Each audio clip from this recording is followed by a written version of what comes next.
Hope my lectures helping you to understand the topics. Let me introduce myself. Myself Rinki Bhoumik, Assistant Professor, Department of Physics, GIS College of Engineering. The name of the paper is Physics 2. The paper code is PH301. Credit is 3 and 3 lecture per week. Total 36 number of lectures will be there. This is my 27th lecture where we are going to discuss about the application of quantum mechanics.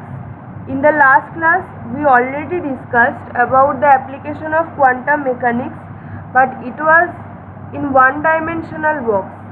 Now we are going to discuss about the application which will be in three-dimensional box. Okay.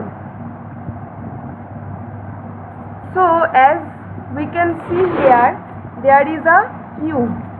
Cube means here there are 3 dimensions, x, y and z. Now along x, y, z, all the axes, here if we can see, this is v function of x comma y comma z, this is equal to infinite. That means along all the axes the potential is infinite. But another thing is written over here, v function of x comma y comma z equal to 0.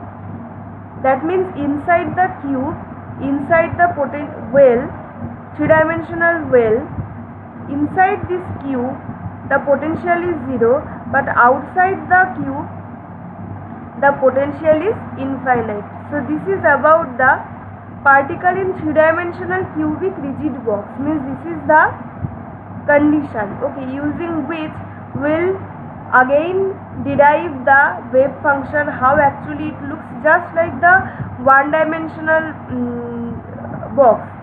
In one-dimensional box we got the wave function psi, if you can remember, √2 by a sin n pi x by l. So in case of cube, how actually it looks, that means what will be the form of the wave function, that will prove today. Now this is the Hamiltonian in three-dimensional box, minus h square by 2m del square del x square plus del square del y square plus del square del z square.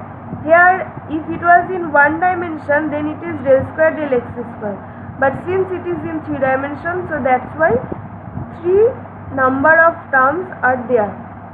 Now next is psi equal to psi x function of x, psi y function of y, psi z function of z, because here 3 dimension, that's why 3 number of wave functions are there.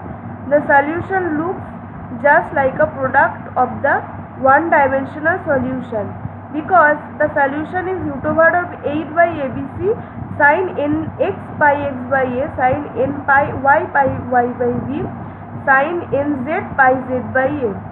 Okay, so now if we go back to my last class, I already said the wave function is psi equal to √2 by a sin n pi x by l. Now here instead of 2, here is 8, that means 3 times we have multiplied it, so √2 by 8, root over of 8 by abc.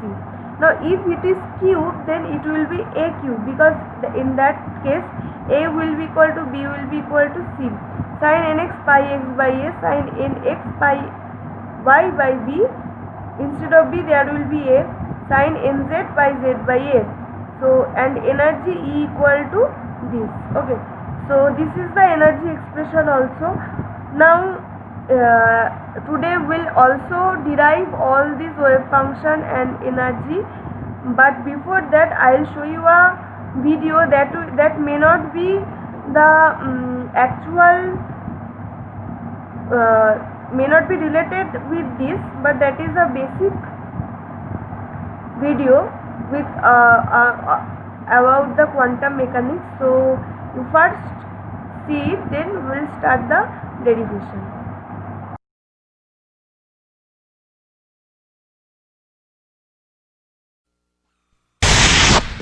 And here we are, the granddaddy of all quantum weirdness, the infamous double-slit experiment. To understand this experiment, we first need to see how particles, or little balls of matter, act. If we randomly shoot a small object, say a marble, at the screen, we see a pattern on the back wall where they went through the slit and hit. Now, if we add a second slit, we would expect to see a second band duplicated to the right. Now, let's look at waves. The waves hit the slit and radiate out, striking the back wall with the most intensity directly in line with the slit. The line of brightness on the back screen shows that intensity. This is similar to the line the marbles make. But when we add the second slit, something different happens. If the top of one wave meets the bottom of another wave, they cancel each other out. So now there is an interference pattern on the back wall. Places where the two tops meet are the highest intensity, the bright lines, and where they cancel, there is nothing. So, when we throw things, that is, matter, through two slits, we get this, two bands of hits. And with waves, we get an interference pattern of many bands. Good so far. Now, let's go quantum.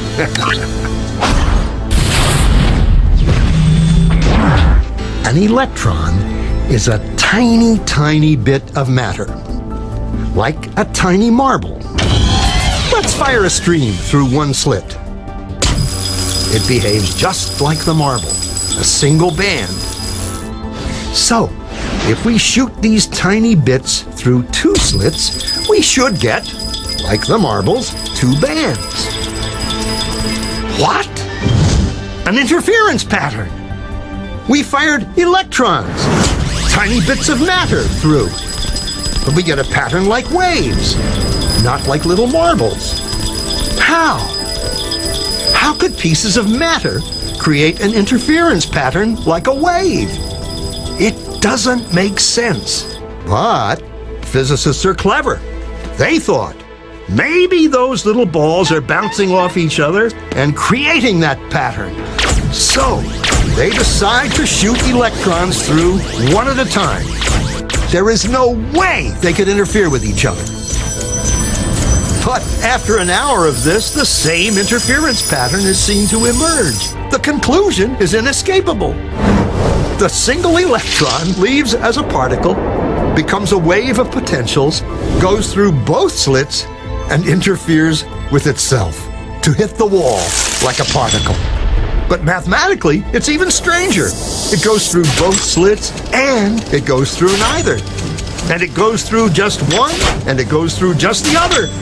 All of these possibilities are in superposition with each other. But physicists were completely baffled by this. So they decided to peek and see which slit it actually goes through. They put a measuring device by one slit to see which one it went through and let it fly. But the quantum world is far more mysterious than they could have imagined. When they observed, the electron went back to behaving like a little marble. It produced a pattern of two bands, not an interference pattern of many. The very act of measuring or observing which slit it went through meant it only went through one, not both. The electron decided to act differently, as though it was aware it was being watched. And it was here that physicists stepped forever into the strange, never-world of quantum events. What is matter? Marbles or waves? And waves of what? And what does an observer have to do with any of this? The observer collapsed the wave function simply by observing.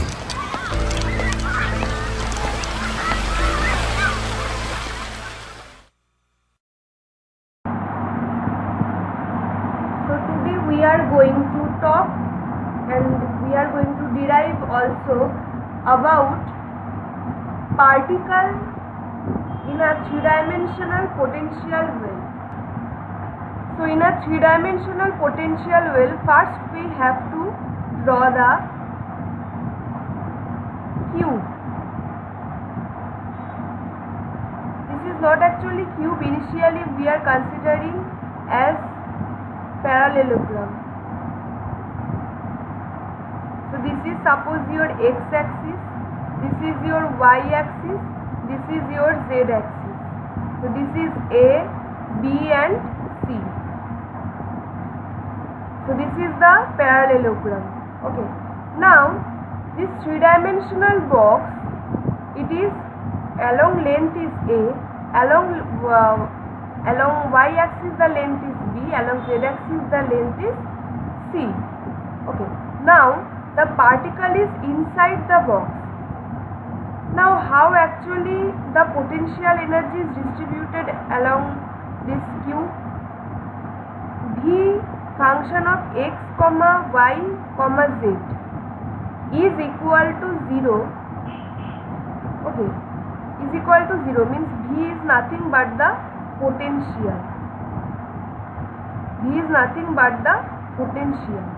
So this potential energy is 0 for 0 less than x less than A, 0 less than y less than B, 0 less than z less than C. So for that means from this 0 means what? This one means origin. So between 0 to A, 0 to B, 0 to C, the potential energy is 0. Now next condition is V x comma y comma z equal to infinite for x greater than equal to A, y greater than equal to B, z greater than equal to C.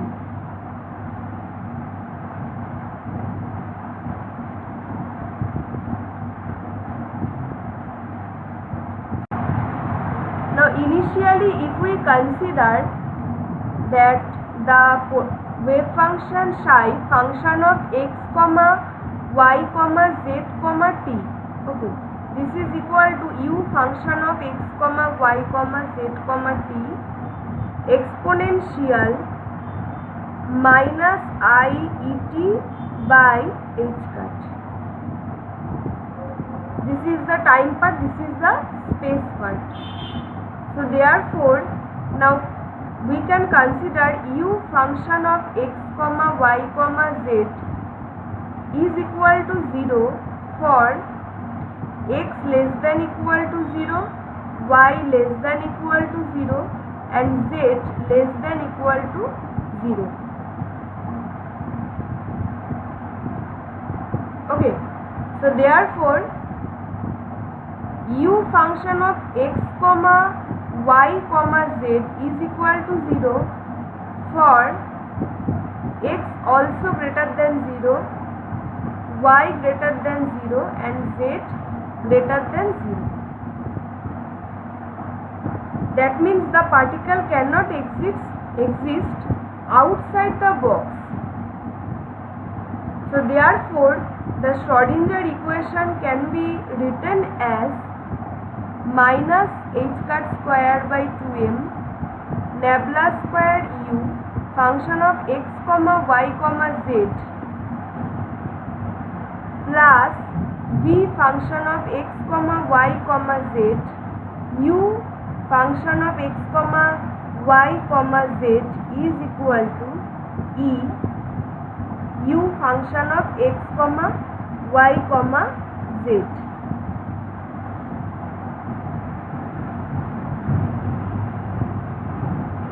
Now since v function of x comma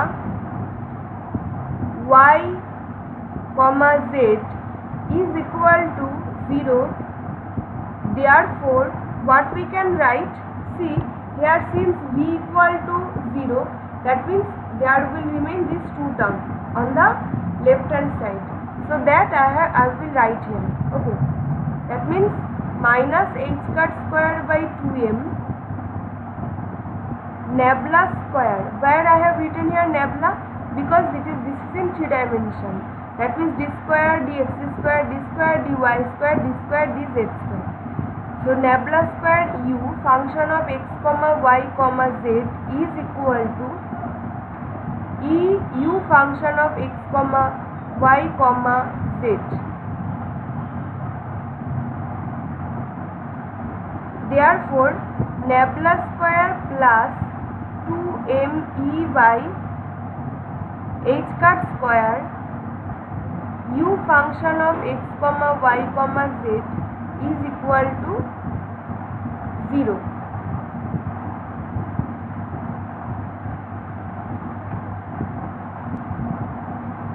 Now if we consider here u function of x comma y comma z is equal to u1 function of x, u2 function of y, u3 function of z, by the separation of the variable method.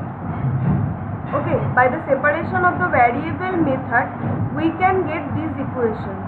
1 by u1 d square u1 by dx square equal to minus k1 square, 1 by u2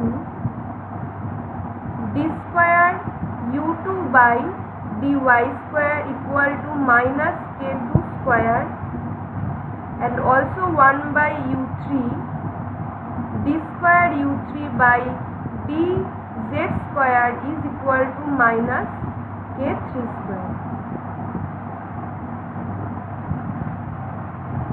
where k square equal to 2me by h cut square.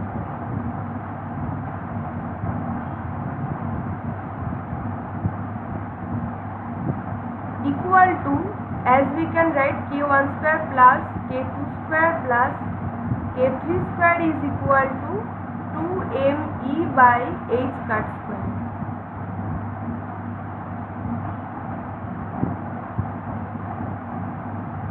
Now from this equation what we can write, that d square u1 by dx square plus k1 square u1 is equal to 0. Also d square u2 by dy square plus k2 square u2 is equal to 0.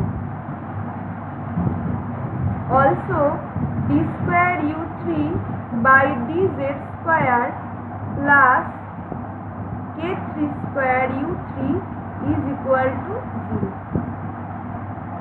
How we have written it?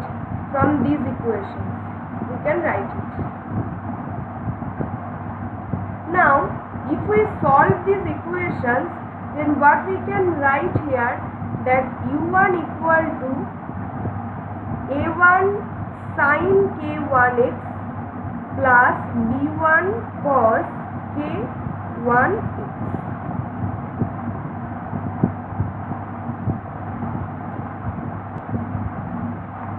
Similarly, u2 equal to a2 sin k2y plus b2 cos k2y.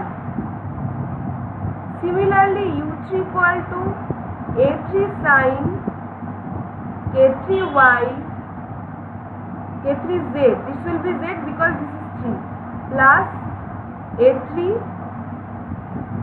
cos k3z. So therefore now we apply the boundary condition, like u1 equal to 0 at x equal to 0 and x equal to a. Also u2 equal to 0 at y equal to 0 and y equal to b. Also u3 equal to 0 at z z equal to 0 and z equal to c.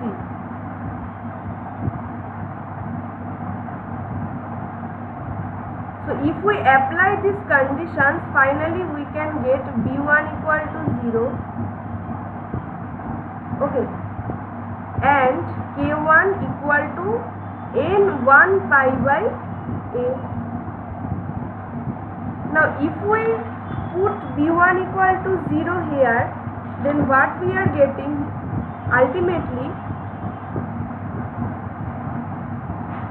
if we do similar way, then similarly also we can get b2 equal to 0 and k2 equal to n2 pi by b.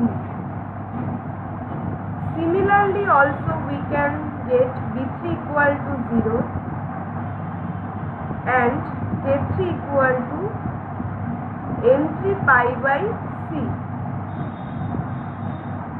So therefore ultimately we can write u1 equal to a1 sin n1 pi x by a, u2 equal to a2 sin n2 pi y by b, and also u3 equal to a3 sin n3 pi z by c.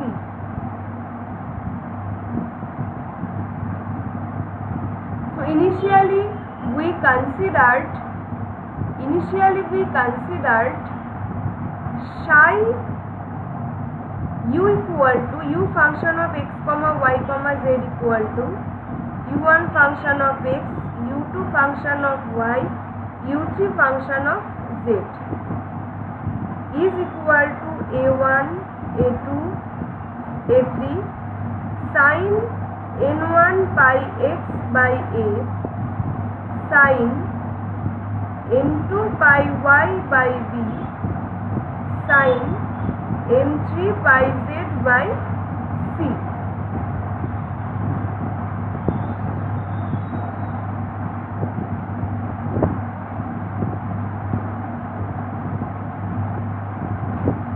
Okay, so therefore what we can write, u n1 comma n2 comma n3 is equal to a sin n1 pi x by a, sin n2 pi y by b, sin n3 pi z by c.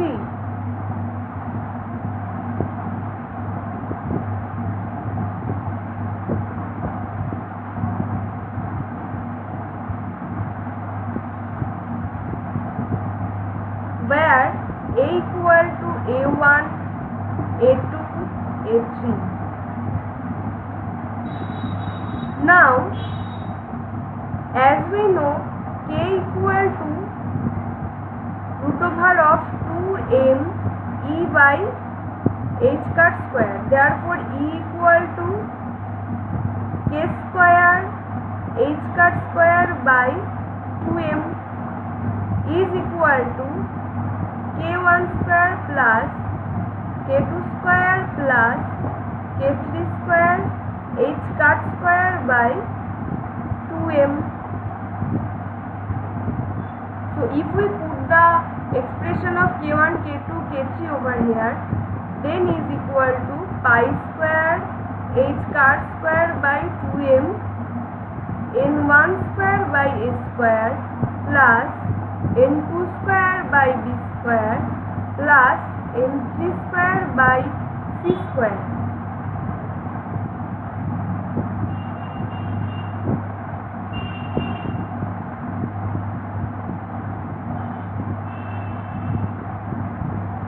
So by the quantum number we can write n1 comma n2 comma n3 is equal to pi square h cut square by 2m into n1 square by a square plus n2 square by b square plus n3 square by c square.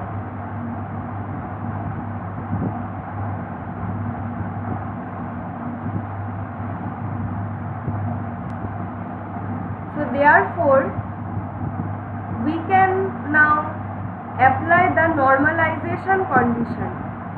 As we know that integration over psi star psi dx dy dz is equal to 1 minus infinity to plus infinity. This is the normalization condition we discussed in our previous classes. Therefore, minus infinity to plus infinity, again minus infinity to plus infinity, again minus infinity to plus infinity, a cube sin square, a square sin square n1 pi x by a sin square n2 pi y by b sin square n3 pi z by c dx dy dz is equal to 1.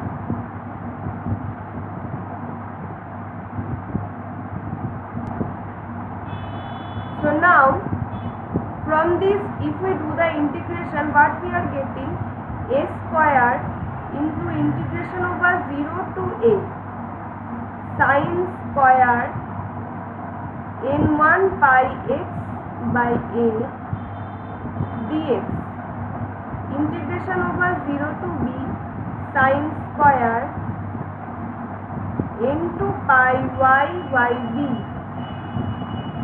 dy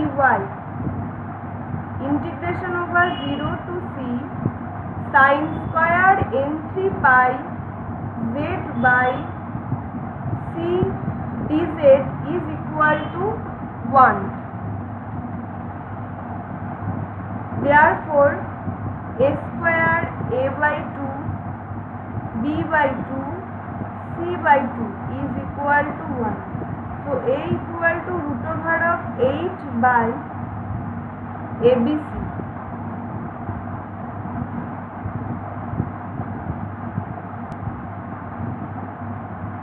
Therefore, the final equation is psi equal to n1, n2, n3 is equal to root over of 8 by abc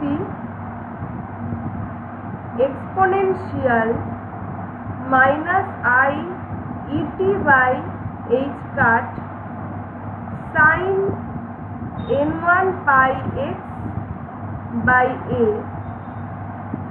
sin n1 pi y by b sin n3, this will be n2, n3 pi z by c. So this is the time part, this is the spatial part. Okay.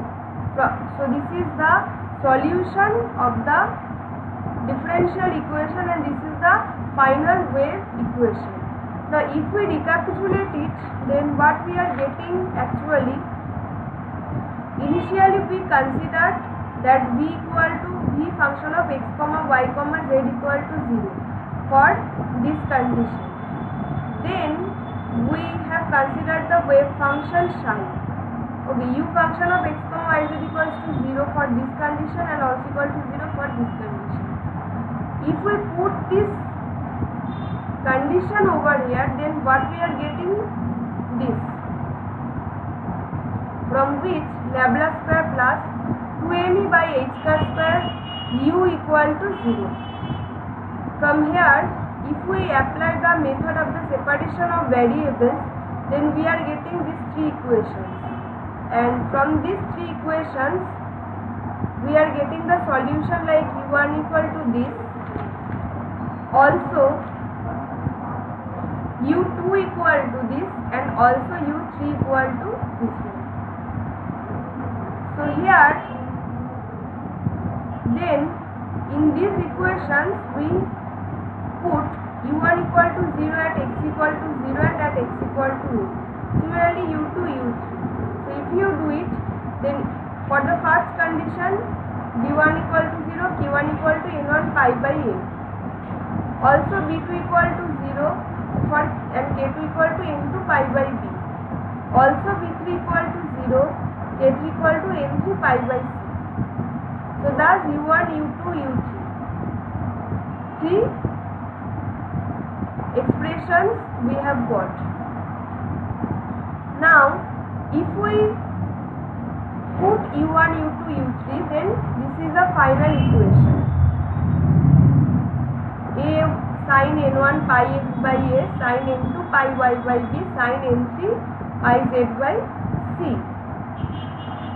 Now where a equal to the multiplication of these three amplitudes. So k equal to root over of 2me by h square. Now e equal to k square h square by 2m, where k equal to k square equal to k1 square plus k2 square plus k3 square. So e equal to this one. Finally, we have applied the normalization condition. This is the normalization condition, minus infinity to plus infinity psi star psi dx dy dz is equal to 1. So a square psi, so that's why a square sin square n1 pi x by a, sin square n2 pi y by b, a square. So if we do this integration, then we are getting a by 2, b by 2, c by 2. From where a equal to root over of 8 by abc. So if we put it, then psi equal to, finally we are getting this expression. So this is about the three-dimensional potential well. Now you have to practice at least 3 to 4 times, then it will be clear to you. During this practice you may face some problems, so please feel free to ask. Whenever you have any doubt, you must ask. So thank you for today.